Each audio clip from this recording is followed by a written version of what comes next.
Hi guys, this is Aditya from spoken English Guru channel. आप सभी का स्वागत है कंजंक्शंस के इस वीडियो लेक्चर में। गाइस, आज इस वीडियो लेक्चर में हम इंग्लिश ग्रामर के सभी कंजंक्शंस को देखेंगे। एक एक करके सभी कंजंक्शंस को मैं कवर करूंगा और उनके कुछ एग्जांपल्स भी आपको दूंगा ताकि कॉन्सेप्ट्स को आप समझ पाएं।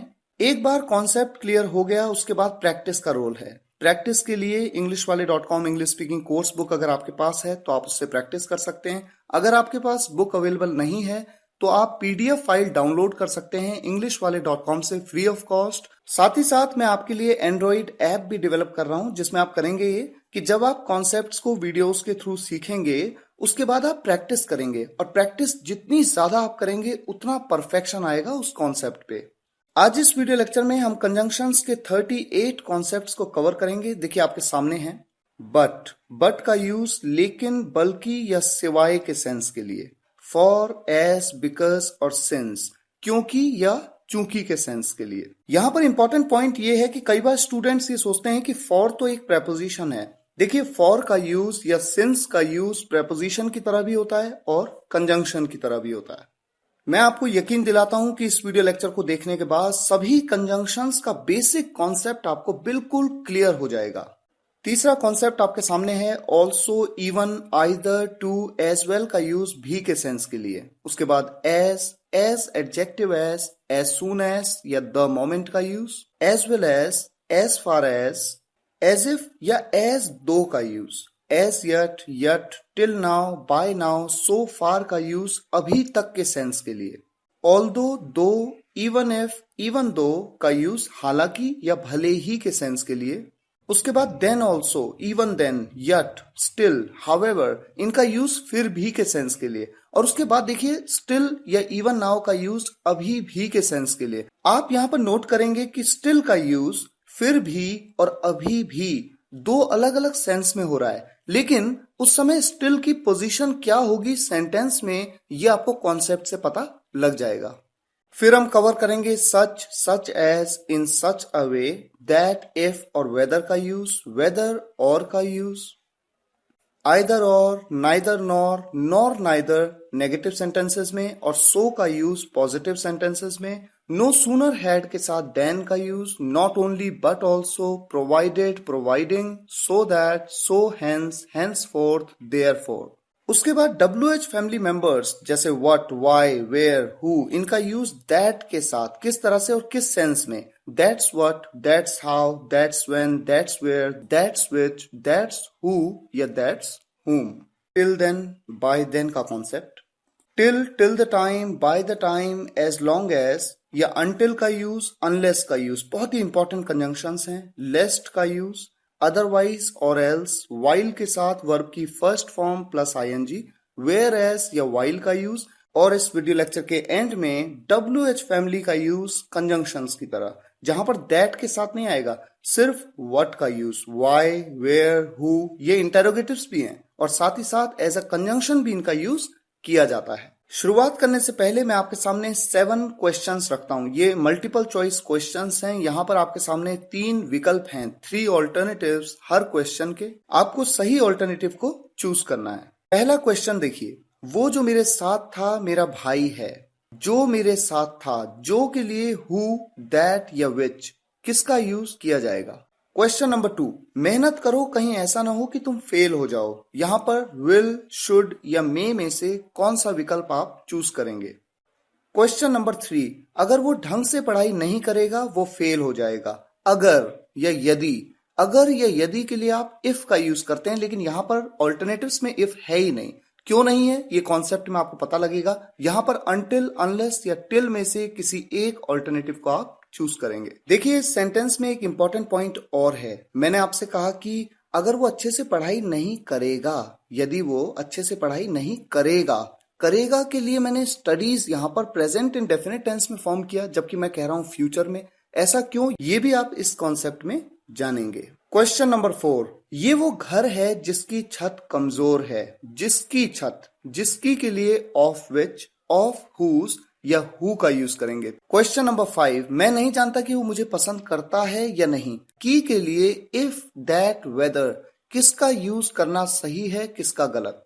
क्वेश्चन नंबर 6, मैं ये नहीं खाता, न तुम खाते हो। न तुम खाते हो को किस तरह से बनाएंगे? Neither do you, not do you या सो डू यू। बहुत ही इंपॉर्टेंट कंजंक्शन कॉन्सेप्ट है जो स्पीकिंग में भी आपको जरूरत पड़ती है, लेकिन आपको नहीं पता होता तो आप सेंटेंसेस को नहीं फॉर्म कर पाते। क्वेश्चन नंबर 7, अयांश अभी भी अविरत को कॉल करता है। अभी भी, इसके लिए कौन सा कंजंक्शन यूज किया जाए? Yet, still, even now. और हैरानी की बात यह है कि आपको लगेगा कि एक पर्टिकुलर कंजंक्शन वहां पर यूज हो सकता है, लेकिन जब आप इस वीडियो लेक्चर को देख लेंगे तो आप ये समझ पाएंगे कि जो आपको लग रहा था जरूरी नहीं है कि वो कंजंक्शन वहां पर फिट हो सकता है वो रूल को वायलेट करे, तो इसलिए आप उसको वहां पर यूज नहीं कर सकते। अब मैं एक एक करके सभी कंजंक्शंस को आपके सामने कवर करता हूं। आप ध्यान से इस वीडियो लेक्चर को देखते जाइए और समझते जाइए। So guys, let's get started.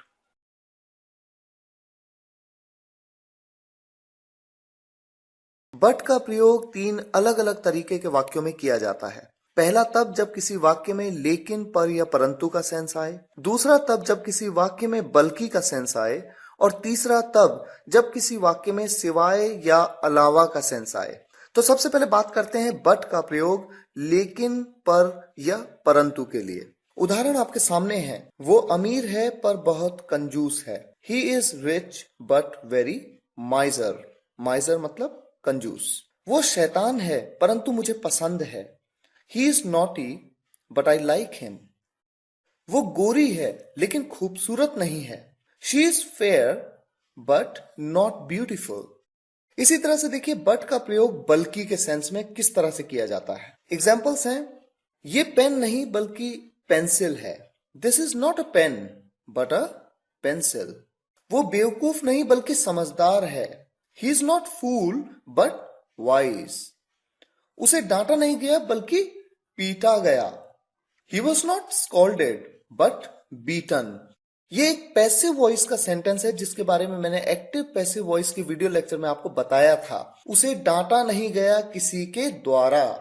अब देखते हैं बट का प्रयोग सिवाय या अलावा के सेंस के लिए किस तरह से किया जाता है। देखिए सेंटेंसेस आपके सामने हैं। मैं आपके घर के सिवाय या मैं आपके घर के अलावा कहीं भी जा सकता हूं। I can go anywhere but your home. तो कहां नहीं जा सकता? आपके घर। तो आपके घर को बट के तुरंत बाद मैंने यूज किया। I can go anywhere but your home. मैं कुछ भी कर सकता हूं सिवाय तुम्हें पीटने के। I can do anything but beat you. सिवाय के साथ जो लगा है उसे बस बट के बाद आप यूज कर लेते हैं। बाकी प्रैक्टिस से ही चीजें ज्यादा क्लियर होती हैं। नेक्स्ट सेंटेंस देखते हैं। एक एग्जाम्पल आपके सामने है, बहुत ही इंटरेस्टिंग एग्जाम्पल है। देख सकता हूं मैं कुछ भी होते हुए पर नहीं देख सकता तुम्हें रोते हुए। कुल मिला के इसका जो सेंस है कि मैं कुछ भी होते हुए देख सकता हूं लेकिन मैं तुम्हें रोते हुए नहीं देख सकता। इस सेंटेंस को आप देखिए किस तरह से बना सकते हैं। I can see anything happening. मैं देख सकता हूं कुछ भी होते हुए but I can't see you crying. इस तरह से आप इसे बना सकते हैं। या फिर आप बना सकते हैं I can see anything happening but you crying. थोड़ा ऑड जरूर लगता है आपको, लेकिन जैसे जैसे आप इंग्लिश सीखते जाएंगे आपको चीजें और क्लियर होती जाएंगी। आपको पता लगेगा कि सेंटेंसेस को किन अलग अलग तरीकों से बनाया जा सकता है। फॉर, एज, बिकॉज और सिंस। आप सोचेंगे कि फॉर और सिंस का प्रयोग तो मैंने प्रेपोजिशंस के वीडियो लेक्चर्स में भी किया था। ये बात सही है, लेकिन ये वर्ड्स फॉर और सिंस ये कंजंक्शंस की तरह भी यूज किए जा सकते हैं। जब किसी वाक्य में क्योंकि या चूंकि का सेंस आए तो आप इन चारों में से किसी एक का यूज कर सकते हैं, लेकिन कुछ कंडीशंस हैं।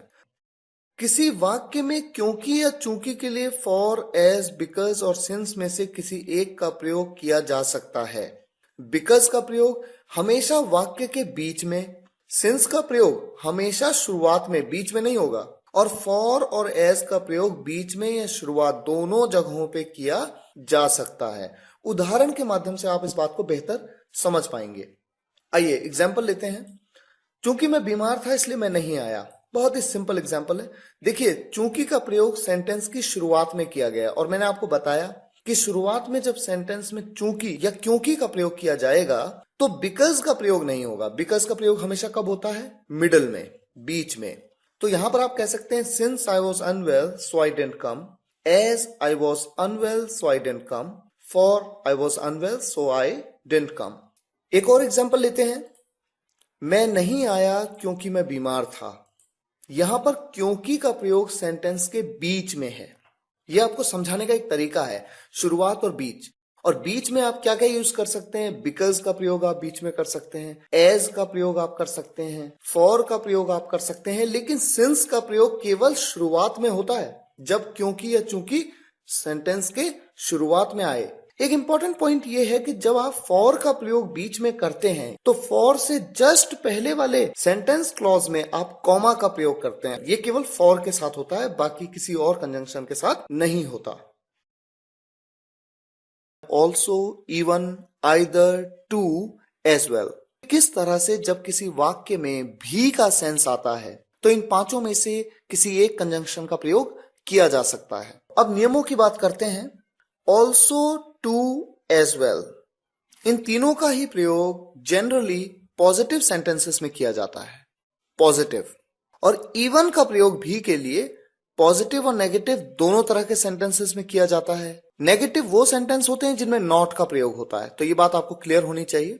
आइदर का प्रयोग भी के सेंस के लिए केवल नेगेटिव सेंटेंस में किया जाएगा, केवल नेगेटिव सेंटेंस में आइदर का प्रयोग भी के लिए। आगे आपको ये बात बिल्कुल क्लियर हो जाएगी उदाहरण के माध्यम से। एक बात और, ऑल्सो का प्रयोग हेल्पिंग वर्ब के बाद और वर्ब से पहले किया जाता है, और इवन का प्रयोग जब भी के लिए होता है तो at the beginning of the sentence, वाक्य की शुरुआत में किया जाता है हमेशा। और टू, एज वेल और आइदर का प्रयोग एंड में किया जाता है। ये नियम आपको बिल्कुल अच्छी तरह से याद कर लेने होंगे, तभी आपको ये कॉन्सेप्ट क्लियर हो पाएगा। एक बात और आप नोट कर लीजिए, इवन का प्रयोग भी के अर्थ के लिए प्रश्नवाचक वाक्यों में नहीं किया जा सकता। यानी अगर आपके सामने कोई इंटेरोगेटिव सेंटेंस आ जाए और वहां पर भी का प्रयोग हो तो आप इवन का प्रयोग कभी भी नहीं कर सकते। एग्जाम्पल लेते हैं, मैं भी अच्छा हूं। बहुत ही सिंपल सेंटेंस है, मैं भी अच्छा हूं। मैं कह सकता हूं आई एम ऑल्सो गुड। मैंने बताया ऑल्सो का प्रयोग पॉजिटिव सेंटेंस में होता है, ये एक पॉजिटिव सेंटेंस है, यहां पर नहीं का प्रयोग नहीं है। ऑल्सो का प्रयोग मैंने आपको एक और बात बताई, हेल्पिंग वर्ब के बाद और वर्ब से पहले, तो एम के बाद यूज होगा, आई एम ऑल्सो गुड। मैंने आपको बताया था कि पॉजिटिव सेंटेंसेस में टू का प्रयोग होता है, TOO टू, लेकिन सेंटेंस के एंड में होता है, तो मैं कह सकता हूं आई एम गुड टू। मैंने आपको यह भी बताया था कि एज वेल का प्रयोग भी सेंटेंस के एंड में होता है पॉजिटिव सेंटेंसेस में, I am good as well.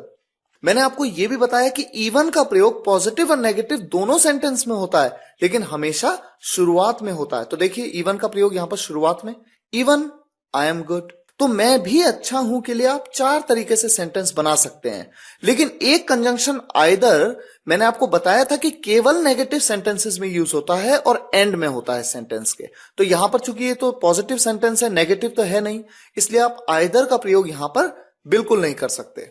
अब बात करते हैं, एक सेंटेंस लेते हैं, वो भी आ रहा है। ये भी एक पॉजिटिव सेंटेंस है, तो हम इसे बना सकते हैं ही इज ऑल्सो कमिंग। यहां पर देखिए ऑल्सो का प्रयोग हेल्पिंग वर्ब के बाद हो रहा है और वर्ब से पहले हो रहा है। हेल्पिंग वर्ब है इज के बाद और वर्ब से पहले।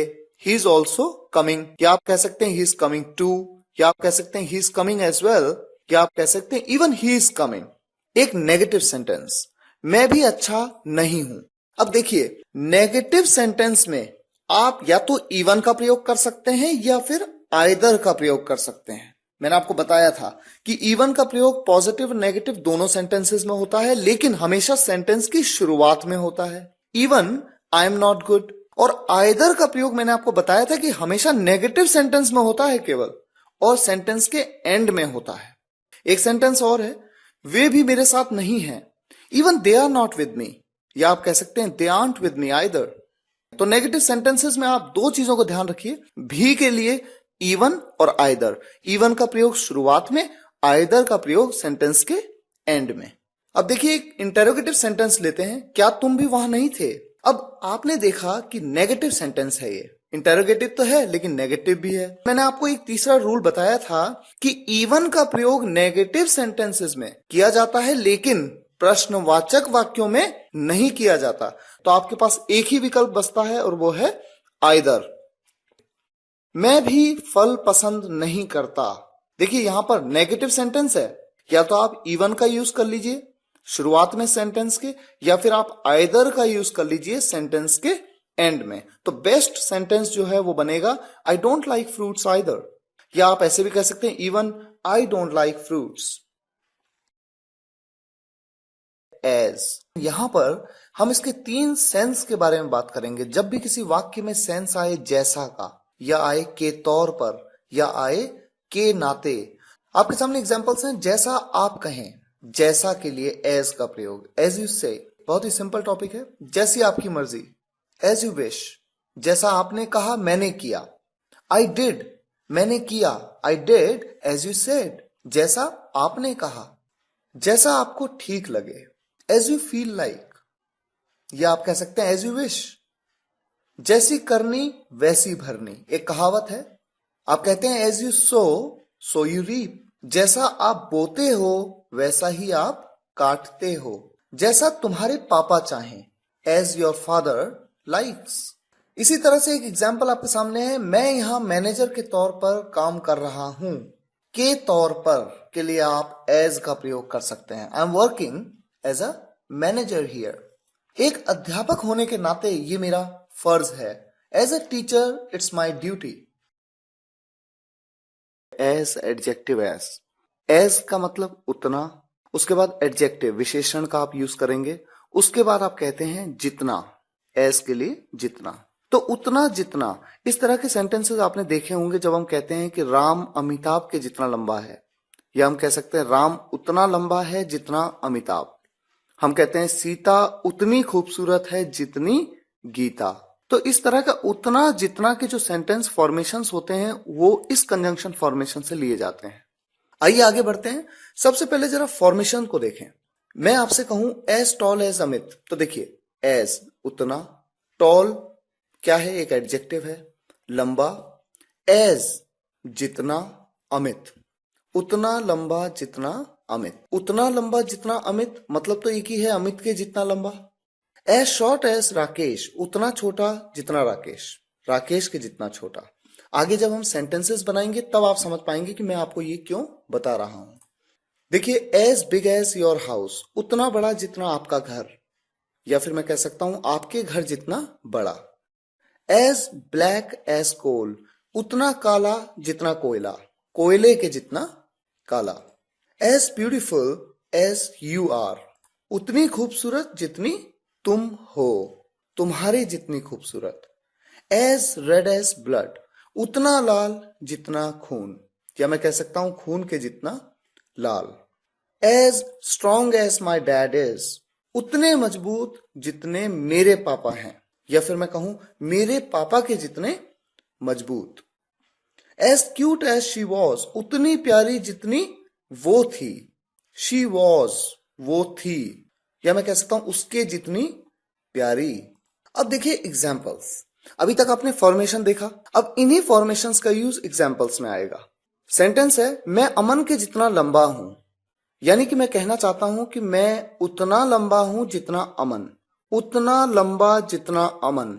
As tall as Aman, I am मैं हूं, as tall as Aman, Aman के जितना लंबा। वो लड़का सचिन के जितना छोटा है, दैट बॉय इज वो लड़का है, as short as Sachin, Sachin के जितना छोटा, या उतना छोटा जितना सचिन। वो मेरे भाई के जितना छोटा है। अब यहां पर उम्र की अगर बात हो रही है तो हम कहेंगे he is as young as my brother. ये पेन तुम्हारे पेन जितना पुराना नहीं है, दिस पेन इज नॉट, ये पेन नहीं है, as old as your pen, उतना पुराना जितना तुम्हारा पेन। मैं आप जितना पैसे वाला नहीं हूं, यानी मैं उतना अमीर नहीं हूं जितने आप हो। I am not as rich as you are, I am not मैं नहीं हूं, एज रिच एज उतना अमीर जितने यू आर आप हो। तुम मेरे जितने चालाक नहीं हो, यू आर नॉट तुम नहीं हो, as clever as I am, as clever as उतने चालाक जितना मैं हूं, I M.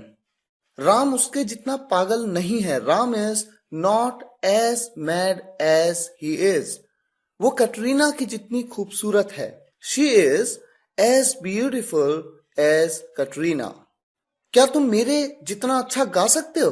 Can you sing? क्या तुम गा सकते हो? एज गुड एज, उतना अच्छा जितना। आई कैन, क्या तुम मेरी उम्र के हो? इस सेंटेंस को देखिए, आप यूं तो एक बहुत सिंपल तरीके से बोल सकते हैं, आर यू माई एज। ये एक बहुत ही सिंपल सेंटेंस है, अक्सर यूज होता है, आर यू माई एज। या आप इसे इस तरह से भी इस फॉर्मेशन में बना सकते हैं, आर यू, क्या तुम हो, एज ओल्ड एज, उतनी उम्र के जितना मैं हूं, I am. As soon as, जब भी किसी वाक्य में जैसे ही या ज्यों ही का सेंस आता है तो आप एज सुन एज का प्रयोग वहां पर कर सकते हैं। यहां तक कि आप द मोमेंट का भी प्रयोग कर सकते हैं। आइए एग्जांपल लेते हैं, जैसे ही वो आया मैं चला गया। बहुत ही सिंपल टॉपिक है, हो सकता है आपको इसके बारे में पता हो, फिर भी हो सकता है कुछ नई बातें आपको पता लगे। जैसे ही वो आया मैं चला गया, as soon as he came I left. या आप कह सकते हैं the moment he came I left. एक एग्जाम्पल और है, घर आ जाना जैसे ही पापा चले जाएं। तो जैसे ही पापा चले जाएं, ज्यों ही पापा चले जाएं, घर आ जाना। Come home the moment dad goes, जितनी जल्दी हो सके चले जाओ। लीव, लीव मतलब जाओ, चले जाओ।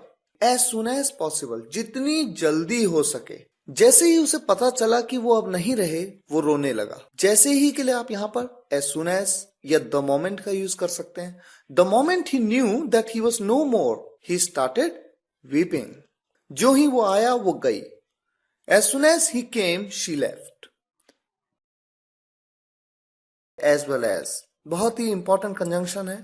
इसके एक बहुत ही इंपॉर्टेंट रूल के बारे में मैं आपको इस वीडियो लेक्चर में बताऊंगा, जिससे रिलेटेड क्वेश्चंस अक्सर कंपटीशन एग्जाम्स में पूछे जाते हैं और अक्सर बच्चे इसमें कंफ्यूज होते हैं।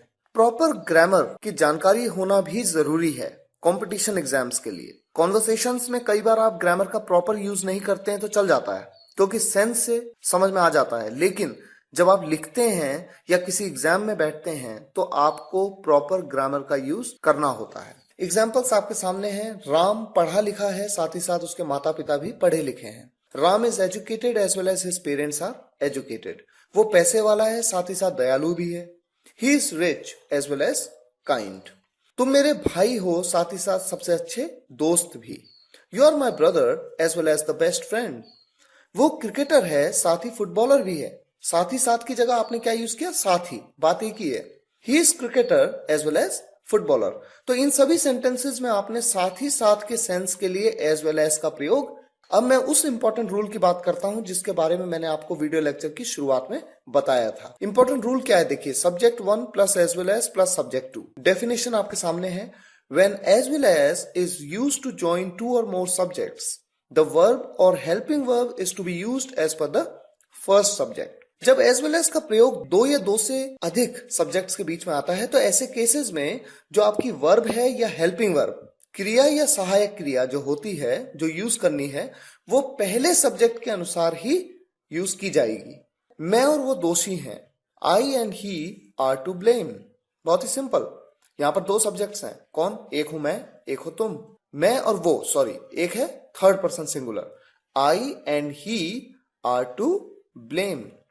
और इसी सेंटेंस को अगर मैं इस तरह से कहूं, मैं साथ ही साथ वो भी दोषी हैं, यहां पर साथ ही साथ के लिए एज वेल एज का प्रयोग करेंगे। आई एज वेल एज ही। पहला सब्जेक्ट कौन है? मैं, यानी आई। आई के साथ क्या लगता है? Am. I as well as he am to blame. और जरूर लगेगा, पर मैं दोबारा रिपीट करता हूं, ये प्रॉपर ग्रामर है। आइए इसके अलावा एक कॉन्सेप्ट और समझ लें, इसी से रिलेटेड है। देखिए, when two subjects are joined by as well as और with, the verb should follow the first subject. मैंने अभी आपको बताया कि एज वेल एज जब किसी वाक्य में आता है दो सब्जेक्ट्स के बीच में, तो हेल्पिंग वर्ब हमेशा पहले सब्जेक्ट के अकॉर्डिंग लगती है। और इसी तरह से जब विद के साथ भी आएगा, जब दो सब्जेक्ट्स को ज्वाइन करेंगे विद के साथ, तब भी जो वर्ब या हेल्पिंग वर्ब का यूज होगा वो पहले सब्जेक्ट के अकॉर्डिंग ही होगा। कुछ एग्जांपल्स मैं आपको देता हूं। The teacher with his students is busy.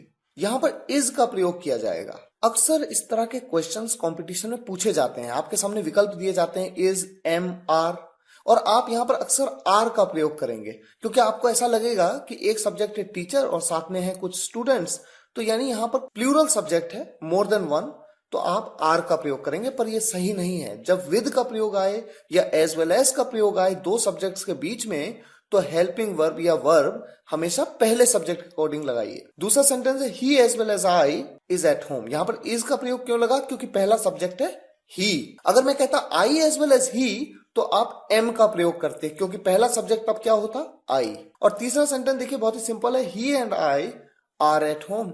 यहां पर एंड का प्रयोग किया गया है। एंड के साथ क्या यूज होता है? आर। एज फार एज, जब भी किसी वाक्य में जहां तक का सेंस आता है, एग्जाम्पल देखिए आपके सामने है, जहां तक मैं जानता हूं उसके 2 बच्चे हैं। इस तरह के वाक्यों में जहां तक के लिए एज फार एज का प्रयोग किया जाता है। As far as I know he has 2 children. जहां तक मुझे पता है वो शादीशुदा है। As far as I know he is married.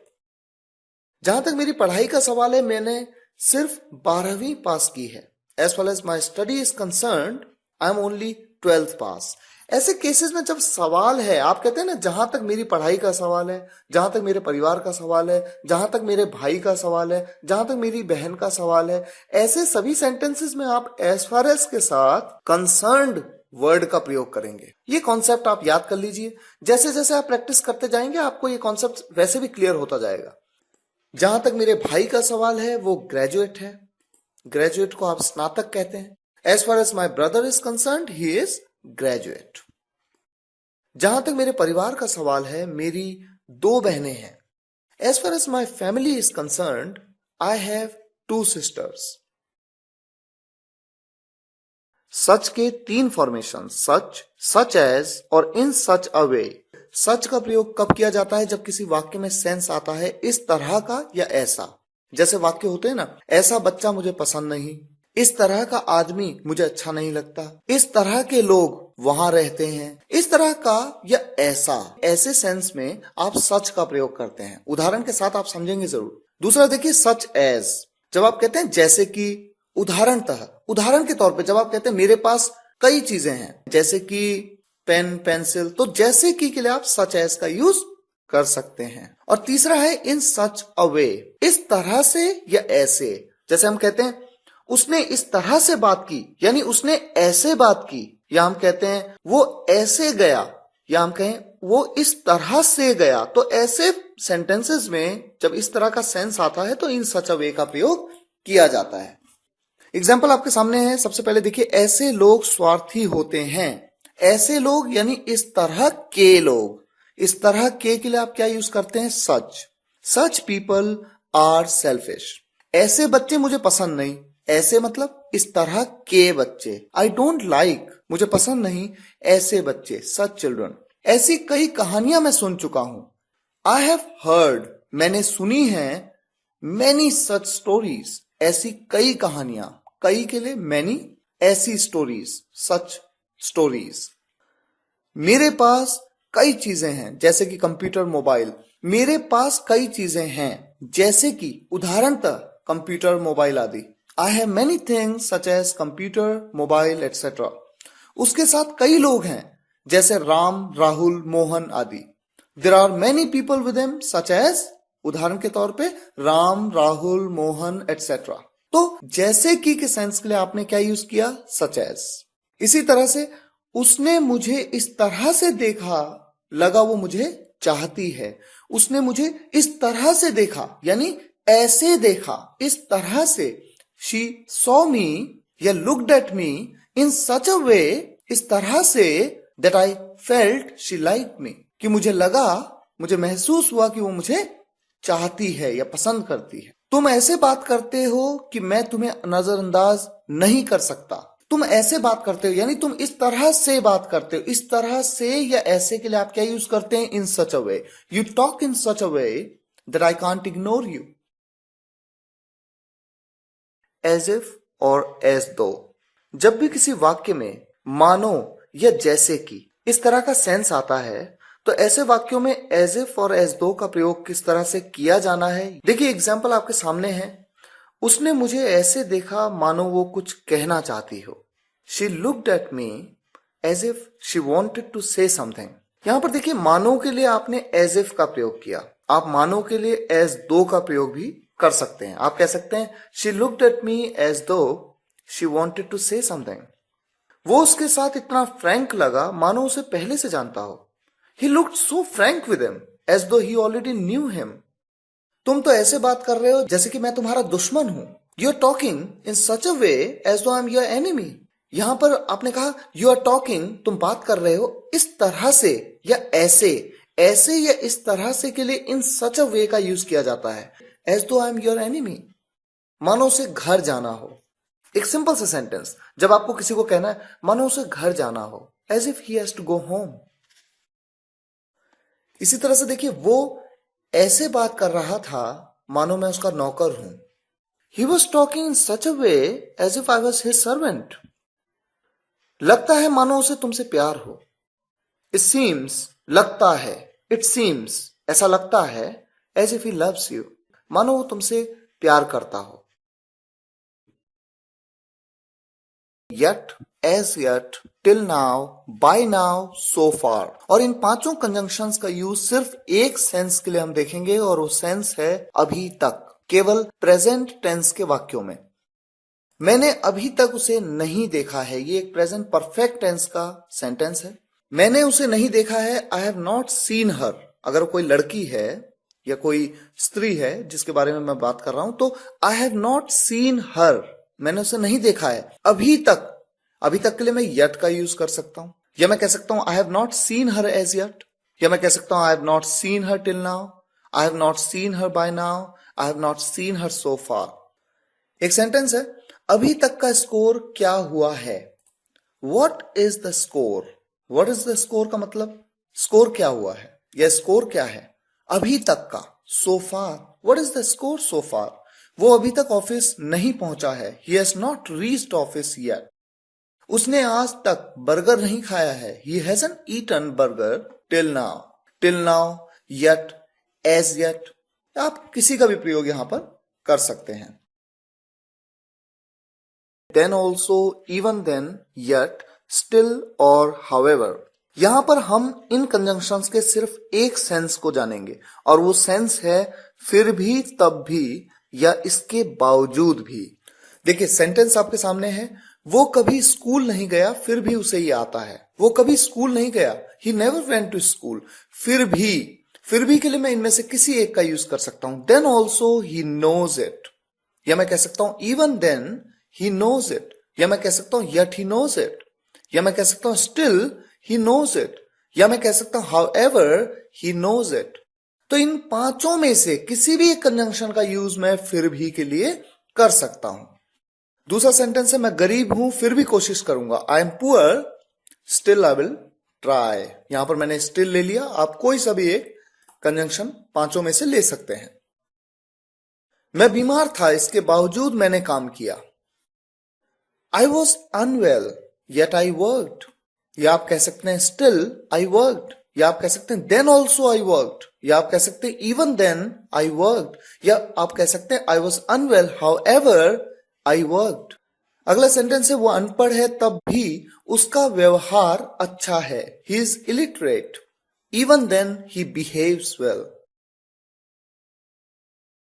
Although, though, even if और इवन दो। जब भी किसी वाक्य में यद्यपि, हालांकि या भले ही का प्रयोग हो तो ऐसे में आप इन चारों में से किसी भी एक कंजंक्शन का प्रयोग इनके लिए कर सकते हैं। तो आइए सेंटेंसेस देखते हैं। हालांकि वो कभी स्कूल नहीं गया फिर भी उसे ये आता है। हालांकि के लिए आपके पास चार विकल्प हैं, although, though, even if, even though. इनमें से कोई भी एक आप ले सकते हैं। मान लीजिए मैं लेता हूं although. Although he never went to school. अब मैं कहूंगा फिर भी उसे ये आता है। फिर भी के लिए आपके पास 5 विकल्प दिए मैंने। Then also, even then, yet, still, however. आप इन पांचों में से किसी का यूज कर सकते हैं। लेकिन एक बात जो इंपॉर्टेंट यहां पर आपको नोट करनी है वो ये है कि ऑल्दो अगर आपने हालांकि, यद्यपि या भले ही के लिए यूज किया, अगर ऑल्दो का यूज किया तो आपको फिर भी के लिए येट का प्रयोग करना ही होगा। ऑल्दो के साथ हमेशा येट का प्रयोग करना कंपलसरी है। तो यहां पर मैं कहूंगा येट ही नोज इट। तो पूरा सेंटेंस है, although he never went to school yet he knows it. दूसरा सेंटेंस देखिए, भले ही मैं गरीब हूं फिर भी कोशिश करूंगा। भले ही के लिए मैं कोई भी एक विकल्प ले लेता हूं। इस बार मैं ले लेता हूं दो आई एम पुअर। फिर भी के लिए मैं कौन सा विकल्प लूं? तो फिर भी के लिए मैं कोई भी विकल्प ले सकता हूं, क्योंकि यहां पर ऑल्दो नहीं है। ऑल्दो होता तो केवल यट कहता। अभी दो है तो मैं कुछ भी कह सकता हूं। मैं कह सकता हूं then also, even then, yet, still, however. तो मैं यूज करता हूं फॉर एग्जाम्पल स्टिल। मैं कहता हूं दो I M poor still I will try. इसी तरह से एक एग्जाम्पल है, हालांकि मैं बीमार था इसके बावजूद मैंने काम किया। मैं लेता हूं even if I was unwell then also I worked. भले ही वो अनपढ़ है तब भी उसका व्यवहार अच्छा है। Even though he is illiterate yet he behaves well. Either और बहुत ही सिंपल कंजंक्शन है, हम अक्सर इसके बारे में जानते हैं। जब भी किसी वाक्य में या तो ये या तो वो, जब चॉइस दी हो, आपके सामने विकल्प हो या तो ये या तो वो, तो ऐसे वाक्यों में आइदर और का प्रयोग किया जाता है। एग्जाम्पल देखिए आपके सामने है।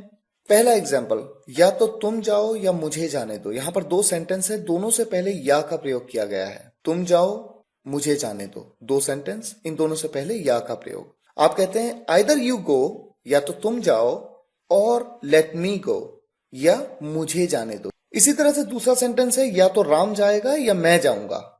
आइदर राम विल गो और आई विल। मैं आई विल के बाद गो का प्रयोग कर सकता हूं, उसमें कुछ भी गलत नहीं है। लेकिन चूंकि ये अंडरस्टूड है कि बात जाने की हो रही है, तो बार बार गो का प्रयोग करना जरूरी नहीं है।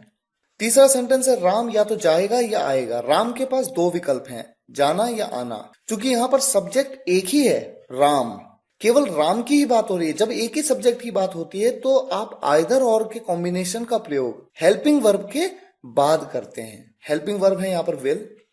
राम विल आइदर गो और कम। इसी तरह से कुछ एग्जांपल्स और हैं आपके सामने। मैं दिल्ली जाऊंगा या मुंबई। मेरे पास दो विकल्प हैं, दिल्ली या मुंबई जाने के। I will either go to Delhi or Mumbai, या फिर मैं कह सकता हूं I will go either Delhi or Mumbai. दूसरा सेंटेंस है, या तो तुम गलत हो या वो। देखिए दो अलग अलग स्टाइल में कैसे बना सकते हैं। आइदर यू और ही इज रॉन्ग, या आप बना सकते हैं आइदर यू आर रॉन्ग, या तो तुम गलत हो, और ही इज, या वो गलत है। तो ही इज रॉन्ग भी आप कह सकते हैं, लेकिन रॉन्ग बार बार कहने की जरूरत नहीं है, क्योंकि अंडरस्टूड है कि गलत की बात हो रही है। यहां पर हम पढ़ने वाले हैं नाइदर नॉर के बारे में, जिसका मतलब है न ये न वो। आइए टॉपिक की शुरुआत करते हैं, कुछ एग्जाम्पल्स के माध्यम से आप समझें इस टॉपिक को। न तुम जाओ न मुझे जाने दो। नाइदर यू गो, न तुम जाओ, नॉर लेट मी गो, न मुझे जाने दो। दूसरा सेंटेंस है, न राम जाएगा न मैं जाऊंगा। Neither Ram will go nor I will. I will गो भी आप कह सकते हैं, लेकिन बार बार गो कहना जरूरी नहीं है, क्योंकि अंडरस्टूड है कि जाने की बात हो रही है। Neither Ram will go nor I will. न राम जाएगा न आएगा। यहां पर राम सब्जेक्ट मेरा एक ही है, उसके पास दो विकल्प, Ram will neither go nor come. न राम जाएगा न राम आएगा। इसी तरह से कुछ सेंटेंस और हैं आपके सामने। न मैं दिल्ली जाऊंगा न Mumbai. I will neither go to Delhi nor Mumbai. या आप कह सकते हैं आई विल गो, मैं जाऊंगा, नाइदर दिल्ली नॉर मुंबई, न दिल्ली न मुंबई। न तुम गलत हो न वो। Neither you nor he is wrong. Neither you are wrong nor he is. दोनों तरीके से आप दोनों स्टाइल में इसको आप बना सकते हैं। नेगेटिव सेंटेंसेस में नॉट के साथ नॉर और नाइदर का प्रयोग, और पॉजिटिव सेंटेंसेस में सो का प्रयोग। ये एक बहुत ही इंटरेस्टिंग कॉन्सेप्ट है। सो सबसे पहले शुरुआत करते हैं नॉट के साथ नॉर और नाइदर की। नहीं, वो भी नहीं। एग्जाम्पल देखिए, तुम नहीं आते, वो भी नहीं आता। पहला सेंटेंस है तुम नहीं आते, you don't come.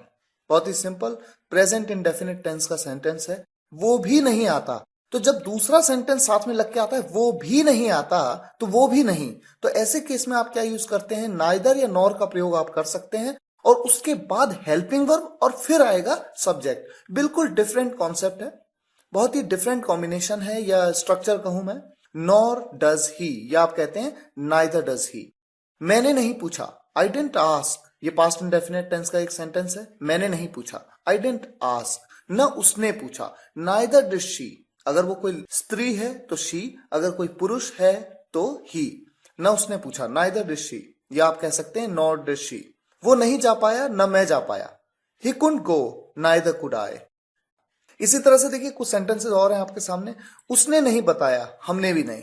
He didn't tell, nor did we. आप नहीं जाना चाहते, मैं भी नहीं। You don't want to go, nor do I. वो नहीं कह सकता, न तुम। He can't say, neither can you. अब देखिए सो, वो भी पॉजिटिव सेंटेंसेस में। अब जैसे आपने नेगेटिव सेंटेंसेस के लिए नाइदर नॉर देखा, इस तरह से पॉजिटिव सेंटेंसेस के लिए सो का प्रयोग आप देखेंगे। तुम आते हो, वो भी आता है। You come, so does he. मैंने पूछा, उसने भी पूछा। I asked, so did she. वो जा पाया, पाया या सका के लिए कुड का प्रयोग। ही कुड गो, मैं भी जा पाया, सो कुड आई। उसने बता दिया, हमने भी बता दिया। He told, so did we. आप जाना चाहते हो, मैं भी, यानी मैं कहना चाहता हूं आप जाना चाहते हो, मैं भी जाना चाहता हूं। You want to go, so do I. वो कह सकता है, तुम भी कह सकते हो। वो कह सकता है, ही कैन से, तुम भी कह सकते हो, so can you. That, if, whether or WH family member as a conjunction. किस सेंस में? की के सेंस में। की जब भी किसी वाक्य में आप देखते हैं ना, राम ने कहा कि वो जाएगा, की। मैंने कहा कि मैं ये काम करूंगा। मैं कह नहीं सकता कि वो आएगा या नहीं, तो की के लिए दैट, इफ, वेदर या WH फैमिली मेंबर को कैसे कंजंक्शन की तरह यूज करना है, ये बात इस वीडियो लेक्चर में मैं आपको बताऊंगा। सर्टेनिटी या निश्चितता के लिए दैट का प्रयोग किया जाता है, अभी आप समझेंगे उदाहरण के माध्यम से। और जब बात संभावना की हो, जब श्योरिटी ना हो, सर्टेनिटी ना हो, तो इफ या वेदर का प्रयोग किया जाता है की के लिए। और वेदर के साथ हमेशा और लगाना कंपलसरी होता है, ये भी आप सेंटेंसेस के माध्यम से समझेंगे। आइए एग्जाम्पल देखें। मैं जानता हूं कि वो खेलेगा, यह निश्चितता है। मैंने कहा मैं जानता हूं कि वो खेलेगा, यहां किसी संभावना की बात नहीं हो रही है। I know that he will play. Aarohi कहती है कि अर्नवी प्यारी है। Aarohi says that Arnavi is cute. Ram कह रहा है कि सीता अच्छी है। Ram is saying that Sita is good. तो यहां पर सर्टेनिटी की बात हो रही है, आपने दैट का प्रयोग किया की के लिए। अब आप देखिए सेंटेंस है, मैं कह नहीं सकता कि वो खेलेगा। यहां पर सर्टेनिटी नहीं है, यहां पॉसिबिलिटी है, संभावना की बात हो रही है, निश्चितता नहीं है। आई कांट से, मैं कह नहीं सकता कि वो खेलेगा। की के लिए मैं क्या लगाऊं? If he will play. लेकिन जब मैं कहता हूं मैं कह नहीं सकता कि वो खेलेगा या नहीं, या का प्रयोग जब मैंने किया, तो की और या के लिए यहां पर वेदर और के फॉर्मेशन का यूज करूंगा और मैं कहूंगा I can't say weather he will play और नॉट। तो जब भी या नहीं आ जाए सेंटेंस में, तब आप वेदर का प्रयोग की के लिए करेंगे और या के लिए और का प्रयोग।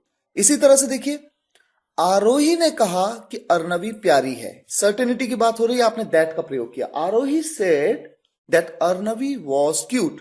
मैंने आपको ये सेंटेंस इसलिए बताया क्योंकि मैं आपको यहां पर यह कहना चाहता हूं कि अर्नवी प्यारी है के लिए आप सोचेंगे कि अर्नवी इज क्यूट कहना चाहिए मुझे, लेकिन आप ध्यान दीजिए आरोही ने यह बात कब कही? पास्ट में, बीते हुए कल में। तो जब सेंटेंस का पहला पार्ट बीते हुए कल में है, तो आने वाला पार्ट भी बीते हुए कल में ही होगा सेम सेंटेंस में। आरोही सेड, आरोही ने कहा, यह बात बीत गई। आरोही ने कहा कि अर्नवी प्यारी है। भले मैं कह रहा हूं अर्नवी प्यारी है, लेकिन सेंस पास्ट का है। आप कहेंगे अर्नवी वॉज क्यूट, क्योंकि यह बात बीत गई। आरोही कहेगी कि अर्नवी प्यारी है। अब ये भविष्य की बात हुई। आरोही कहेगी, भविष्य में कहेगी कि अर्नवी प्यारी है, अभी नहीं कह रही हो। Aarohi will say that Arnavi will be cute, यानी अर्नवी प्यारी होगी। ये बात भविष्य में, भले हम यहां पर है का प्रयोग कर रहे हैं, लेकिन इस बात को आप हमेशा जान लीजिए, अगर बात पास्ट की है तो पास्ट के हिसाब से चलेगा, अगर फ्यूचर की है तो फ्यूचर के हिसाब से। जितना आप प्रैक्टिस करेंगे प्रैक्टिस एक्सरसाइजेस में, तभी आपको ये कॉन्सेप्ट्स और बेहतर तरीके से समझ में आते जाएंगे। एग्जाम्पल देखिए, मैंने कहा कि मैं जाऊंगा। अब यहां पर मैंने कहा, जब पास्ट में आपने किसी बात को कहा भविष्य के बारे में, मैंने कहा कि मैं जाऊंगा, आपने पास्ट में एक बात की भविष्य के बारे में, तो होता यह है कि भविष्य का जो सेंटेंस है विल की जगह वुड का प्रयोग किया जाता। I said that I would go.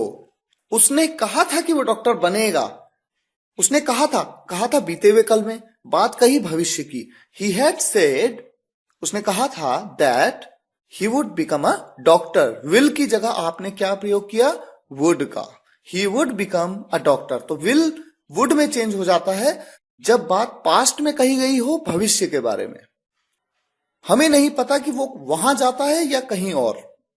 अब यहां पर देखिए अनिश्चितता है, संभावना की बात हो रही। We don't know whether he goes there or somewhere else. क्या तुम्हें पता है कि वो घर पर है? यहां पर संभावना की बात हो रही है, तो की के लिए आप इफ का प्रयोग करेंगे। Do you know if he is at home? और इसी तरह से मैंने आपको शुरुआत में बताया था कि किस तरह से WH फैमिली का आप यूज करते हैं। क्या तुम्हें पता है कि मैं कौन हूं? क्या तुम्हें पता है? डू यू नो कि मैं कौन हूं? तो ऐसे सेंटेंस में जब आपके सामने की के बाद वाला सेंटेंस इंटेरोगेटिव है, ऐसे में इंटेरोगेटिव WH फैमिली मेंबर ही आपका की जगह पे रिप्लेस हो जाता है। आप कहते हैं do you know who I am? Who का प्रयोग आपने किया और की के लिए आपने किसी चीज का प्रयोग नहीं किया, बस उसी इंटेरोगेटिव को आपने की जगह पे यूज कर लिया। Do you know who I am?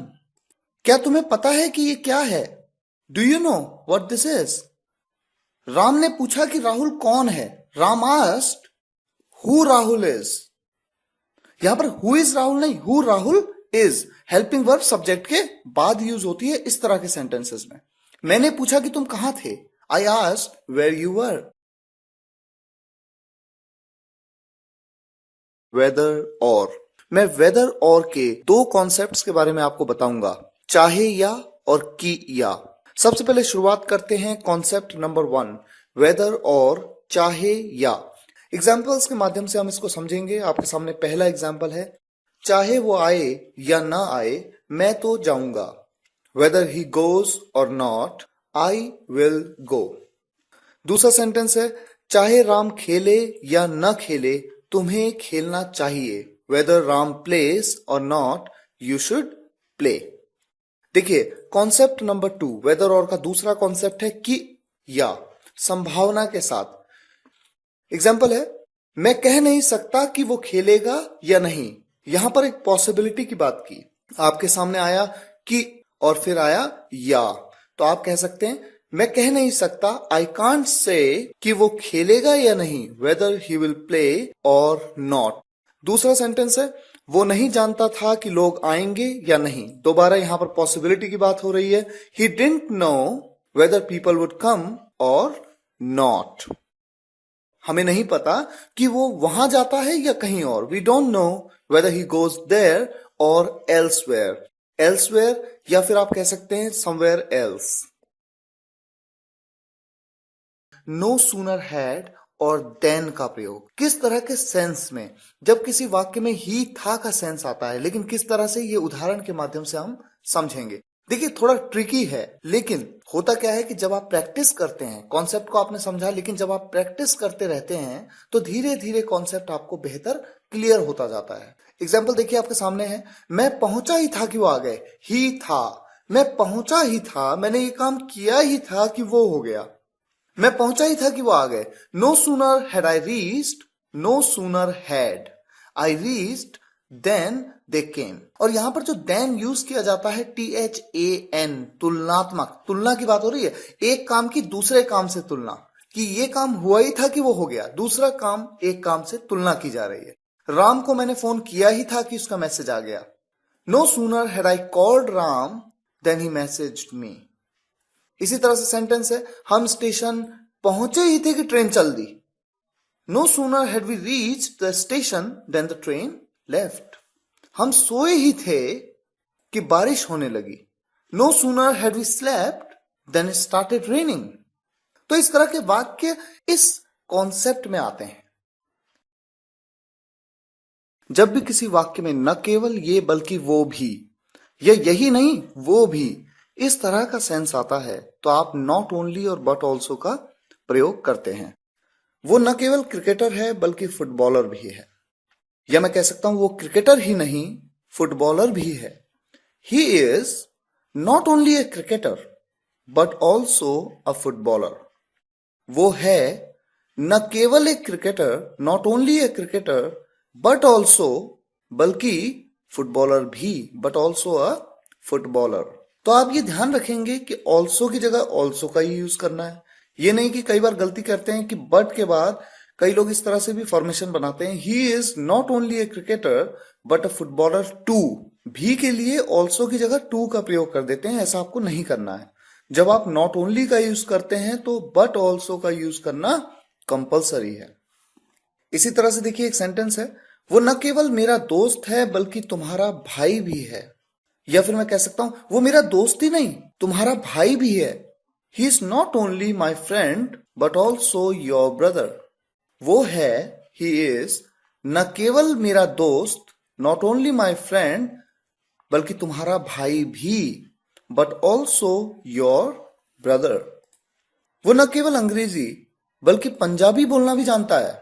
या मैं यूं कहूं वो अंग्रेजी ही नहीं पंजाबी बोलना भी जानता है। He can speak not only English but also Punjabi. Otherwise और एल्स बहुत ही सिंपल कंजंक्शंस हैं। इन दोनों ही कंजंक्शंस का प्रयोग वरना के सेंस के लिए या नहीं तो के सेंस के लिए किया जाता है। किस तरह से किया जाना है ये बात उदाहरण के माध्यम से बताऊंगा। एग्जाम्पल देखिए, मैं मेहनत करूंगा वरना फेल हो जाऊंगा। आई विल वर्क हार्ड वरना, वरना के लिए आपने क्या यूज किया, अदरवाइज आई विल फेल। सही पता लिखो वरना कुरियर कहीं और जा सकता है। राइट द करेक्ट एड्रेस और एल्स। आप वरना के लिए अदरवाइज भी यूज कर सकते हैं और एल्स का भी प्रयोग कर सकते हैं। आप कह सकते हैं अदरवाइज कुरियर में गो समवेयर एल्स, या आप कह सकते हैं और एल्स कुरियर में गो समवेयर एल्स। तो जहां पर अदरवाइज का यूज आप करते हैं, आप और एल्स का भी प्रयोग वरना के सेंस के लिए कर सकते हैं। मत जाओ नहीं तो वो तुम्हें डांटेगा, यानी मत जाओ वरना वो तुम्हें डांटेगा। Don't go otherwise he will scold you, या आप कहिए don't go or else he will scold you. अभ्यास करो नहीं तो जीतना मुश्किल है। डू प्रैक्टिस, डू का यूज किया यहां पर। ये इंपेरेटिव सेंटेंसेस में मैंने आपको बताया था कि क्यों डू का यूज किया जाता है इस तरह के सेंटेंसेस में, थोड़ा जोर देने के लिए। Do practice otherwise it's difficult to win, या आप कह सकते हैं do practice or else it's difficult to win. Provided और प्रोवाइडिंग दोनों का ही प्रयोग बशर्ते, शर्त यह है कि, पर तब जब, इस तरह के सेंस वाले वाक्यों में किया जाता है जब कंडीशन की बात होती है, किसी शर्त की बात होती है। एग्जाम्पल्स आपके सामने हैं, मैं तुमसे मिलूंगा पर तब जब तुम मुझसे वादा करो कि तुम राम के बारे में नहीं पूछोगे। मैं तुमसे मिलूंगा पर तब जब, बशर्ते, या आप कहना चाहते हो मैं तुमसे मिलूंगा पर शर्त ये है, कंडीशन दी आपने, तो आप प्रोवाइडिंग या प्रोवाइडेड का यूज कर सकते हो। I will meet you provided you promise me that you will not ask about Ram, या आप कह सकते हो I will meet you providing you promise me that you will not ask about Ram. वो आएगा पर तब जब राम ना आए, आपने कंडीशन रख दी, वो आएगा बशर्ते राम ना आए। He will come providing Ram doesn't कम, मैं तुम्हें पैसे दूंगा बशर्ते तुम मेरा काम करो। I will give you money provided you do my work. साथ ही साथ मैं आपको ये बताना चाहूंगा कि प्रोवाइडिंग और प्रोवाइडेड दोनों के साथ आप दैट का प्रयोग करके भी सेंटेंस को बना सकते हैं। आप प्रोवाइडेड दैट, प्रोवाइडिंग दैट दोनों तरीके से आप कह सकते हैं, कोई प्रॉब्लम नहीं है। सो दैट, जब भी किसी वाक्य में ताकि का सेंस आता है तो सो दैट का प्रयोग किया जा सकता है। किस तरह से, ये बात उदाहरण के माध्यम से मैं आपको बताऊंगा। तो देखिए कुछ एग्जाम्पल्स आपके सामने हैं। मैं मेहनत करूंगा ताकि मैं पास हो सकूं। मैं मेहनत करूंगा, ये फ्यूचर इंडेफिनिट टेंस का एक सिंपल सेंटेंस है। मैं मेहनत करूंगा, आई विल वर्क हार्ड, ताकि, सो दैट। मैं पास हो सकूं, सकूं या पाऊं, इसके लिए आप कुड का यूज करते हैं, आई कुड पास। सही पता लिखो ताकि कुरियर कहीं और ना चला जाए। Write the correct address so that courier doesn't go elsewhere. मत जाओ ताकि वो तुम्हें न डांटे.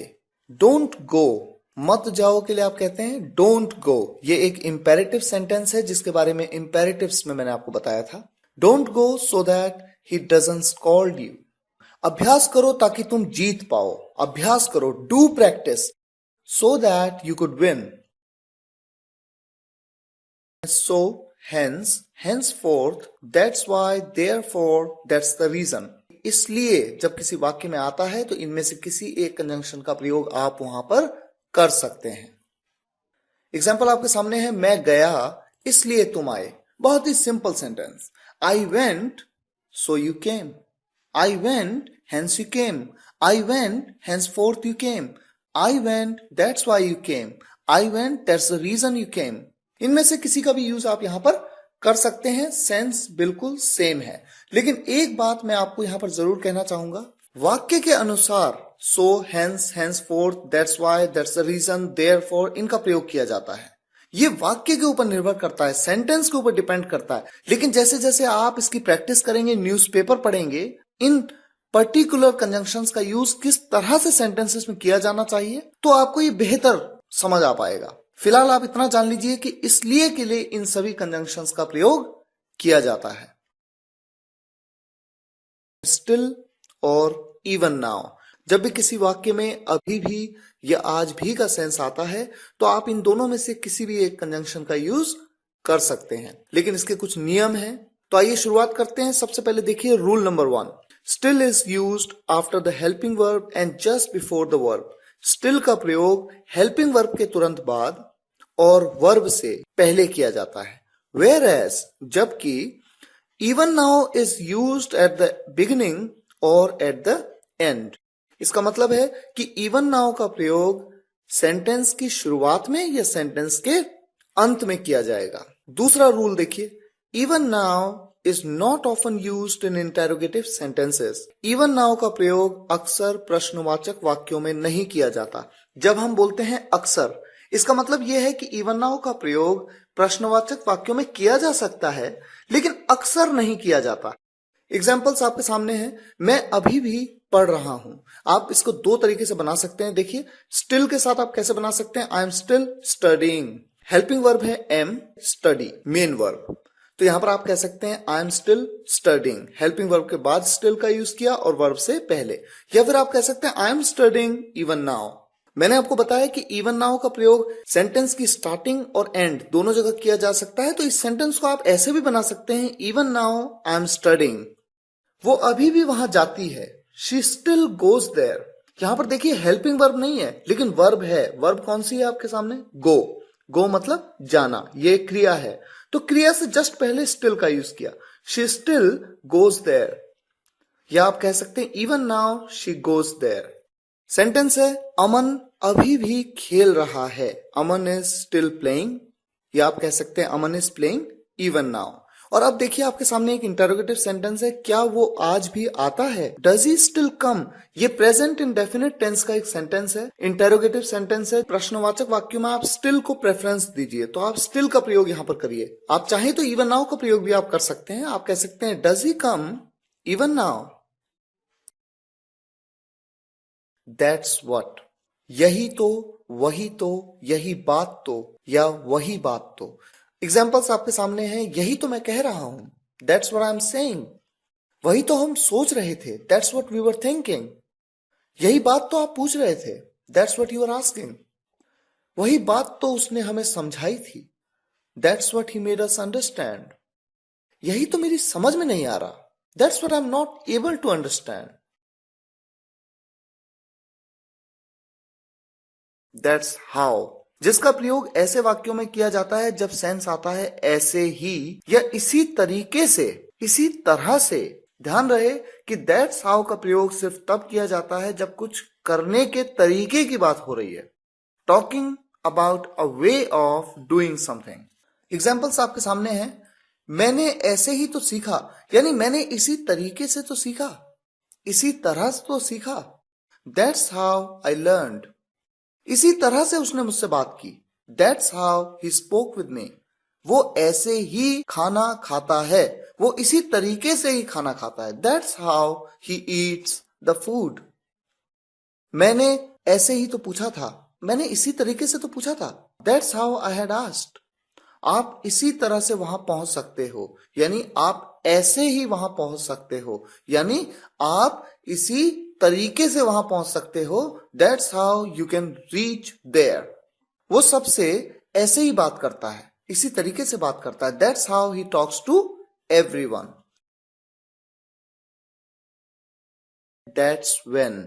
जब किसी वाक्य में उसी वक्त या तभी का सेंस आता है तो दैट्स वन का प्रयोग किस तरह से किया जाना है, ये बात इस वीडियो लेक्चर के माध्यम से आप समझेंगे। ध्यान देने वाली बात यह है कि दैट्स व्हेन का प्रयोग तब किया जाता है जब किसी समय की बात हो रही हो, talking about a time. Example देखिए, मैं उसी समय पहुंच गया, उसी समय। That's when I reached. वो ठीक तभी घर आया, तभी। That's when he reached home. Aman तभी मुझसे मिला था। That's when Aman met me. जब पापा आए उसी वक्त मम्मी भी आ गई। यहां पर भी वक्त की बात हो रही है, उसी वक्त, तभी। When dad came, that's when even mom turned up. मैंने उसी वक्त उसे कहा था मत जा। That's when I told him don't go. That's where. जब भी किसी वाक्य में यहीं तो, वहीं तो, इसी जगह तो या उसी जगह तो इस तरह का सेंस आए तो दैट्स वेयर का प्रयोग किस तरह से किया जाना है ये बात आप जानेंगे। बहुत ही सिंपल टॉपिक है। दैट्स वेयर का प्रयोग तब किया जाता है जब किसी स्थान की बात हो रही हो, talking about a place. Example आपके सामने है, यहीं तो मैं रहता हूं। देखिए जगह की बात हो रही है, यहीं तो मैं रहता हूं। That's where I live. वहीं तो हम रहा करते थे। That's where we used to live. यहीं मैं पैदा हुआ। That's where I was born. वहीं पर तो मैंने तुम्हें इसके बारे में बताया था। That's where I had told you about it. यहीं तो उसे पीटा गया। That's where he was beaten. इसी तरह के एग्जाम्पल्स आपके सामने हैं, जैसे हम उस दिन वहीं तो मिले थे। देखिए जगह की बात हो रही है, किसी जगह की बात हो रही है कि यहां पर मिले थे। That's where we had met that day. Ram उसी जगह तो खड़ा था। That's where Ram was standing. मैं वहीं तो जा रहा हूं। That's where I am going. That's which. जब भी किसी वाक्य में उसी को या इसी को का सेंस आता है किसी निर्जीव के साथ तो आप दैट्स विच का प्रयोग कर सकते हैं। एग्जाम्पल देखिए आपके सामने है, उसी को तो सब ढूंढ रहे हैं। यहां पर किसी चीज की बात हो रही है, किसी निर्जीव की बात। मान लीजिए मैं कहूं कोई पेन गुम हो गया और मैं कहूं कि उसी को तो सब ढूंढ रहे हैं, तो यहां पर पेन की बात हो रही है, तो निर्जीव की बात हो रही है, तो मैं दैट्स विच का प्रयोग कर सकता हूं। That's which all are searching. उसी पेन को तो सब ढूंढ रहे हैं। That's the pen all are searching. इसी को तो मैं इस्तेमाल करता हूं। मान लीजिए किसी मोबाइल की बात हो रही है कि इस मोबाइल को मैं इस्तेमाल करता हूं, इसी को तो मैं इस्तेमाल करता हूं। That's which I use. मैंने इसी पर तो किताब रखी थी। That's which I have kept the book on. मैंने उसी को खरीदा। That's which I purchase. मैंने उसी किताब को खरीदा। That's the book I purchase. तो जब आप कहते हैं मैंने उसी को खरीदा, लेकिन यहां पर भी अंडरस्टूड है कि खरीदा किसको, किसी निर्जीव को। चाहे किताब हो, चाहे मोबाइल, चाहे पेन, चाहे पेंसिल, कुछ भी हो, लेकिन सेंस हमेशा किसी निर्जीव को खरीदने का होना चाहिए, तभी आप दैट्स विच का प्रयोग करेंगे। दैट्स हु और दैट्स whom। जब भी किसी वाक्य में उसी को या इसी को, किसी सजीव की बात हो रही हो, उसी को या इसी को का सेंस आता है तो आप दैट्स हु या दैट्स whom का प्रयोग कर सकते हैं। उसी को तो सब ढूंढ रहे हैं। यहां पर किसको ढूंढ रहे हैं? किसी सजीव की बात हो रही है। मान लीजिए राम को सब ढूंढ रहे हैं। राम एक व्यक्ति है, उसको सब ढूंढ रहे हैं। तो राम की बात हो रही है, वो एक सजीव है, लिविंग बीइंग है, तो आप कहते हैं that's whom all are searching, या आप कह सकते हैं that's who all are searching। लेकिन दैट्स whom कहना बेहतर विकल्प है, क्योंकि एडवांस इंग्लिश में who को whom ने पूरी तरह से रिप्लेस कर दिया है इस तरह के सेंस में। सर ने उसी को तो डांटा। दैट्स whom सर स्कॉल्डेड, उसी को, वो व्यक्ति है एक। दैट्स whom सर स्कॉल्डेड, मैंने उसी को पूछा था। That's whom I had asked, उन्हीं को तो हमने बुलाया था। कई लोग हैं वो, लेकिन है तो व्यक्ति, कोई सजीव। That's whom we had invited, लोगों ने इसी को तो पीटा था। That's whom people had beaten, मैंने उसी को तो पेन दिया, वो एक व्यक्ति है कोई, मैंने उसी को तो पेन दिया। That's whom I gave the pen. Till then और बाय देन दोनों का ही प्रयोग तब तक के सेंस के लिए किया जाता है। एग्जाम्पल्स आपके सामने हैं। मैंने तब तक उसे नहीं देखा था, यानी मैंने उस वक्त तक उसे नहीं देखा था। I had not seen her till then, हम उस वक्त तक बाहर नहीं जाएंगे, यानी हम तब तक बाहर नहीं जाएंगे। We will not go out by then, मैं उस वक्त तक तुमसे नहीं मिलूंगा। I will not meet you till then, उस वक्त तक यानी तब तक के लिए मैंने यूज किया टिल देन। तब तक का स्कोर क्या हुआ था? What was the score till then, या मैं कह सकता हूं what was the score by then. वो तब तक ऑफिस नहीं पहुंचा था। He had not reached office by then, उसने तब तक बर्गर नहीं खाया था। He hadn't eaten burger till then. Till then या बाय देन आप किसी का भी प्रयोग कर सकते हैं तब तक के सेंस के लिए। Till the time, by the time और एज लॉन्ग एज, इन चारों ही कंजंक्शंस का प्रयोग सिर्फ एक सेंस जब तक के लिए इस वीडियो लेक्चर में उदाहरण के माध्यम से हम समझेंगे। उससे पहले मैं आपको एक रूल बताना चाहूंगा।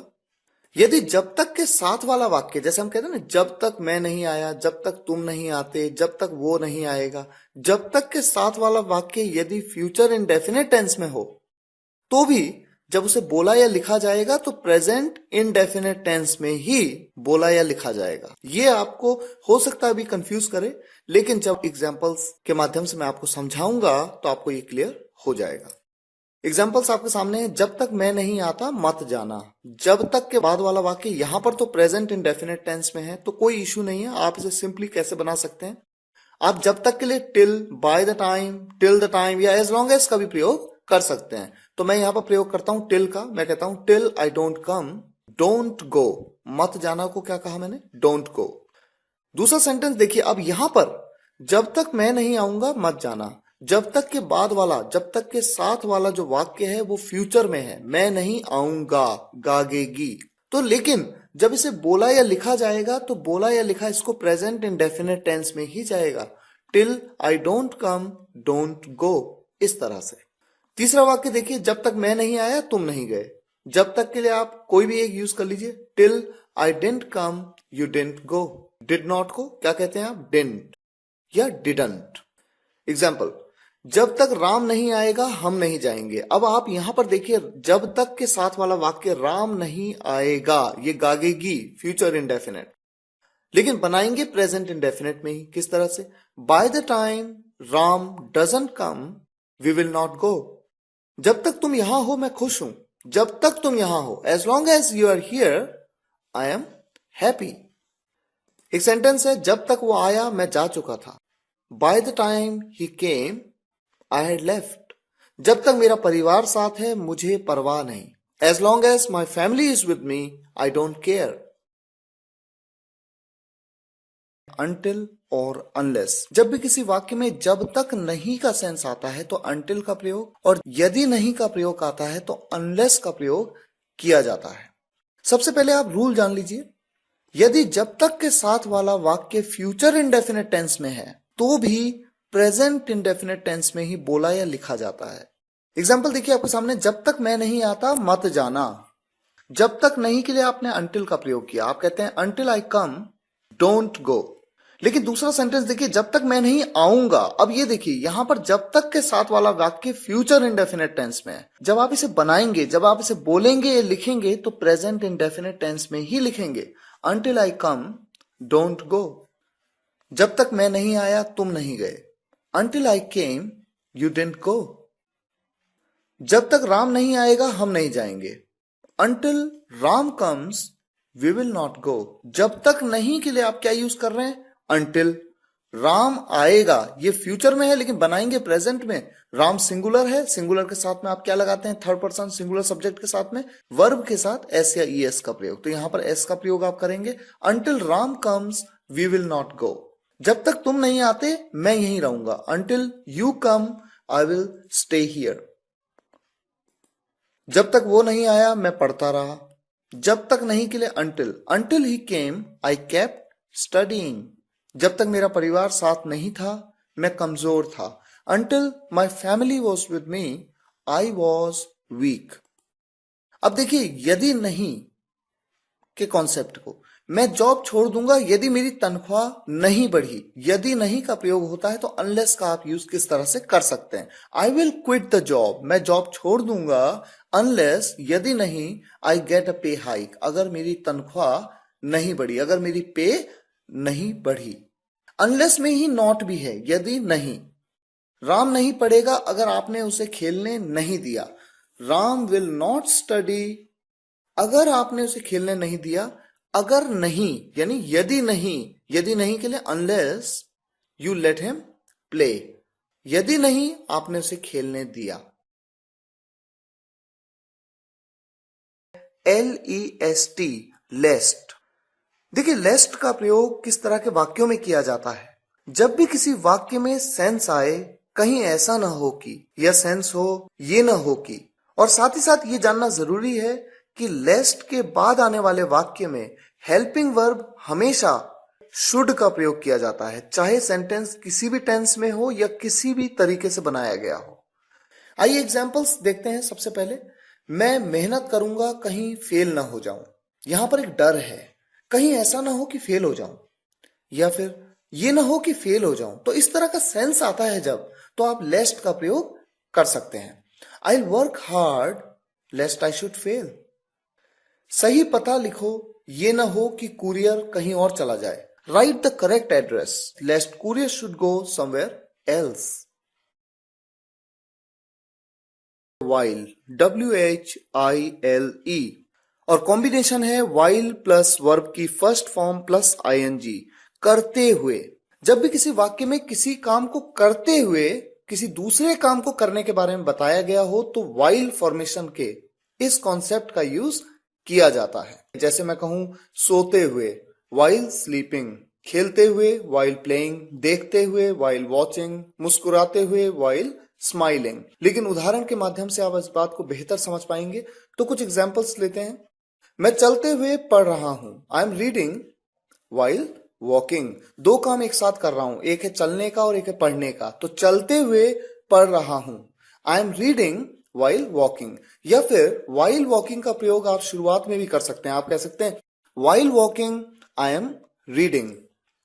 वो खेलते हुए कुछ सोच रहा था, वो सोच रहा था, ही वॉज थिंकिंग कुछ, समथिंग, क्या करते हुए, खेलते हुए, while playing। या आप कह सकते हैं while playing he was thinking something। एक एग्जाम्पल है, एक इंटेरोगेटिव सेंटेंस आपके सामने है, क्या राम पढ़ते हुए खाना खाता है? Does Ram eat the food while studying? वो मुझसे बात करते हुए तुम्हें देख रहा था। वो दो काम एक साथ कर रहा था, तुम्हें देखने का और मुझसे बात करने का। तो मुझसे बात करते हुए तुम्हें देख रहा था। He was watching you, या कह सकते हैं he was looking at you while talking to me। Whereas और while, इन दोनों ही कंजंक्शंस का प्रयोग जबकि के सेंस के लिए भी किसी वाक्य में किया जा सकता है। देखिए एग्जाम्पल आपके सामने है, दूल्हा केवल 20 साल का है जबकि दुल्हन 30 की। दूल्हे को ग्रूम कहते हैं, दुल्हन को ब्राइड कहते हैं। The groom is only 20 years old while the bride is 30। आप while की जगह whereas का प्रयोग भी यहां पर कर सकते हैं। मेरे पास 10 रुपए हैं जबकि आपके पास 50 रुपए। I have 10 rupees whereas you have 50 rupees। Ayansh के पास एक पेन है जबकि मेरे पास 4। Ayansh has 1 pen while I have 4। यहां पर आप कह सकते हैं 4 pens, लेकिन बार बार पेन कहने की जरूरत नहीं है क्योंकि यह अंडरस्टूड है कि बात पेन की ही हो रही है। हमारे साथ 5 लोग हैं जबकि उनके पास 50, या उनके साथ 50। We have 5 people whereas they have 50 people। WH family used as a conjunction. मैंने WH family के सेपरेट वीडियो लेक्चर में आपको बताया था कि WH family के वर्ड्स कौन कौन से हैं, जैसे what, why, where, who, whose, whom, which, और साथ ही साथ मैंने आपको ये बताया था कि WH family के मेंबर्स को, इन वर्ड्स को आप इंटेरोगेटिव सेंटेंसेस में यूज करते हैं, प्रश्नवाचक वाक्यों में, और साथ ही साथ इनको कंजंक्शंस की तरह भी यूज किया जा सकता है, जो इस वीडियो लेक्चर में हम आज उदाहरण के माध्यम से समझेंगे। सबसे पहले देखिए WHAT, व्हाट का मतलब होता है क्या, लेकिन जब आप कंजंक्शन की तरह यूज करते हैं तो जो के सेंस के लिए आप इसे यूज कर सकते हैं, लिविंग और नॉन लिविंग दोनों के साथ। WHO, हु का मतलब होता है कौन, इंटेरोगेटिव्स में, और कंजंक्शन की तरह जब आप यूज करते हैं तो मतलब होता है जो, लिविंग बीइंग के साथ, सजीव के साथ। आगे उदाहरण में आपको एक एक कंजंक्शंस को, एक एक WH फैमिली मेंबर्स को, जिनको मैं आपको यहां पर दिखा रहा हूं, इनका प्रयोग किया जाएगा, आप इसे समझ पाएंगे। विच, जिसका मतलब होता है इंटेरोगेटिव्स में कौन सा, और कंजंक्शन की तरह जब आप यूज करते हैं तो मतलब होता है जो, नॉन लिविंग के साथ। WHOSE, हुज मतलब किसका, इंटेरोगेटिव्स में, और कंजंक्शन में जिसका, सजीव के साथ। ऑफ विच, इसका भी मतलब होता है जिसका, नॉन लिविंग के साथ, और जब आप प्रश्नवाचक में इसका यूज करते हैं तो आप कहते हैं किसका। WHERE, वेयर मतलब कहां, कंजंक्शन की तरह जब आप यूज करेंगे तो कहेंगे जहां। WHOM, whom, प्रश्नवाचक में आप कहते हैं किसे, और कंजंक्शन की तरह जब आप यूज करते हैं तो आप कहते हैं जिसे। WHEN, प्रश्नवाचक में आप कहते हैं कब, when मतलब कब, और जब कंजंक्शन में यूज करते हैं तो when का मतलब हो जाता है जब। HOW, हाउ मतलब कैसे, और कंजंक्शन की तरह जब यूज करेंगे तो जैसे। With whom का मतलब प्रश्नवाचक वाक्यों में होता है किसके साथ, और एज अ कंजंक्शन जब आप यूज करते हैं तो आप कहते हैं जिसके साथ। For whom, जिसका मतलब एज एन इंटेरोगेटिव होता है किसके लिए, और जब आप कंजंक्शन की तरह यूज करते हैं तो आप कहते हैं जिसके लिए। फ्रॉम वेयर मतलब कहां से, और कंजंक्शन में जहां से। विदाउट whom, किसके बिना, और कंजंक्शन में जब आप यूज करेंगे तो आप कहते हैं जिसके बिना। ये तो फिलहाल आप याद कर सकते हैं, एग्जाम्पल्स आपके सामने हैं। क्या तुमने सुना जो मैंने कहा, क्या तुमने सुना, डिड यू हियर, जो मैंने कहा, जो मैंने कहा, तो जो मैंने कहा वो निर्जीव है, निर्जीव के साथ आप व्हाट का यूज कर सकते हैं, विच का भी यूज कर सकते हैं, व्हाट आई सेड, या फिर आप कह सकते हैं विच आई सेड। मैं भी आया जहां से आप आए, जहां से, यू तो फ्रॉम वेयर मतलब होता है कहां से, लेकिन इंटेरोगेटिव्स में, कंजंक्शंस में जब आप यूज करेंगे जहां से के लिए तो आप कहते हैं from where. I also came from where you came. लेकिन एडवांस इंग्लिश में कई बार होता क्या है, जैसे फ्रॉम वेयर में फ्रॉम को सेंटेंस के एंड में भी यूज किया जा सकता है। जैसे आप कहें I also came where you came from. आपने अक्सर ऐसा सुना होगा और न्यूज़पेपर्स में भी अक्सर इस तरह से पढ़ा होगा कि फ्रॉम, फॉर, इन सभी प्रेपोजिशंस का यूज जो कि WH फैमिली के साथ लग करके आते हैं, इनका यूज सेंटेंस के एंड में कर दिया जाता है, यानी इनको स्टार्टिंग से उठा के एंड में लाया जाता है। मैं वो हूं जिसके लिए तुम आए हो, मैं वो हूं, आई एम द वन, जिसके लिए तुम आए हो, जिसके लिए को आप क्या कहते हैं, for whom you have come. या आप कह सकते हो I am the one whom you have come for. आप फॉर का प्रयोग सेंटेंस के एंड में भी कर सकते हो।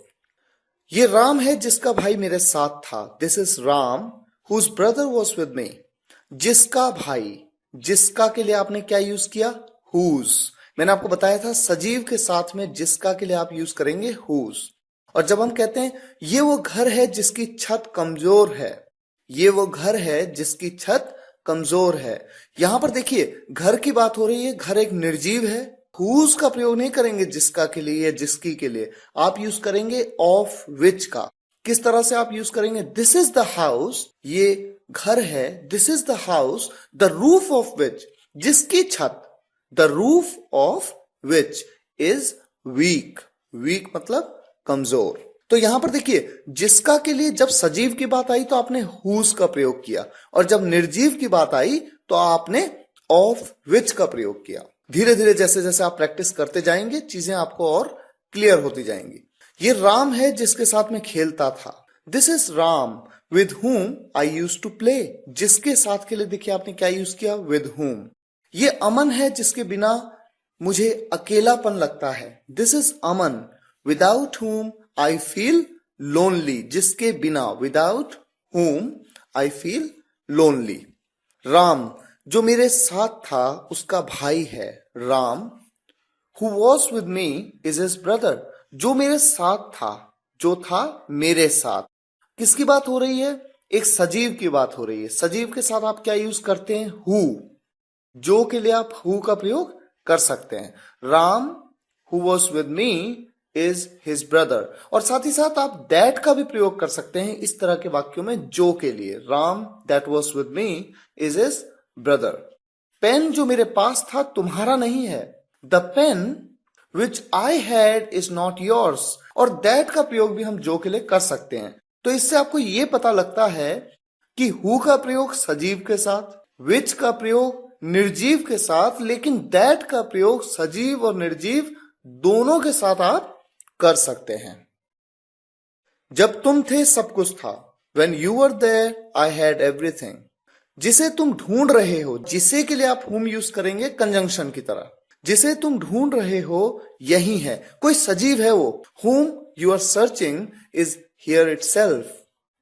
तो इस तरह से सभी कंजंक्शंस को हमने कवर किया। मुझे उम्मीद है ये वीडियो लेक्चर आपको पसंद आया होगा।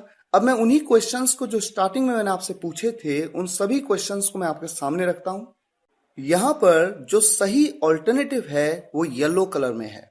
क्वेश्चन नंबर 1 में हु या दैट आप दोनों का यूज कर सकते हैं। ये बात मैंने इस वीडियो लेक्चर में आपको बताई थी। विच का यूज आप नहीं कर सकते। He who was with me is my brother, या फिर he that was with me is my brother. वो जो मेरे साथ था मेरा भाई है। क्वेश्चन नंबर 2 में आप जानते हैं लेस्ट के बाद आने वाले सेंटेंस क्लॉज में आप शुड हेल्पिंग वर्ब का यूज करते हैं।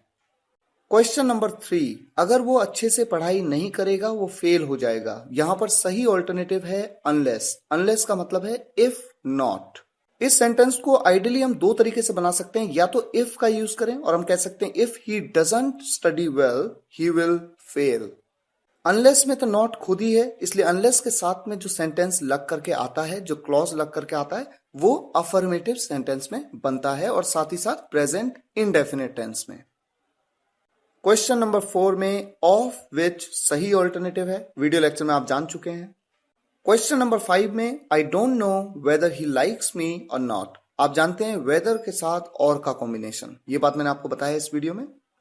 Next question, question number 6, I don't eat it. मैं ये नहीं खाता, आप भी ये नहीं खाते। नाइदर डू यू या नॉर डू यू। नाइदर या नॉर दोनों ही ऑल्टरनेटिव्स में से किसी का भी आप यूज कर सकते हैं। क्वेश्चन नंबर 7, अयांश अभी भी अविरत को कॉल करता है। यहां पर सही ऑल्टरनेटिव है स्टिल, क्योंकि मैंने आपको बताया कि स्टिल का यूज हेल्पिंग वर्ब के बाद और मेन वर्ब से पहले किया जाता है। यहां पर जो मेन वर्ब है वो कॉल करना, उससे पहले आप किसका यूज करेंगे, स्टिल का यूज। हालांकि यहां पर आप इवन नाउ का भी यूज कर सकते थे, लेकिन इवन नाउ का यूज तब होता है जब सेंटेंस की शुरुआत में हो या फिर सेंटेंस के एंड में। अयांश कॉल्स अविरत इवन नाउ, या फिर इवन नाउ अयांश कॉल्स अविरत। लेकिन इस क्वेश्चन में जो ब्लैंक दिया गया है वो कॉल से पहले है, मेन वर्ब से पहले है, इसलिए आपने स्टिल का यूज किया। तो गाइज अब मैं आपसे विदा लेता हूं। Thank you so much for watching this video. See in the next video lecture. Take care. Good bye.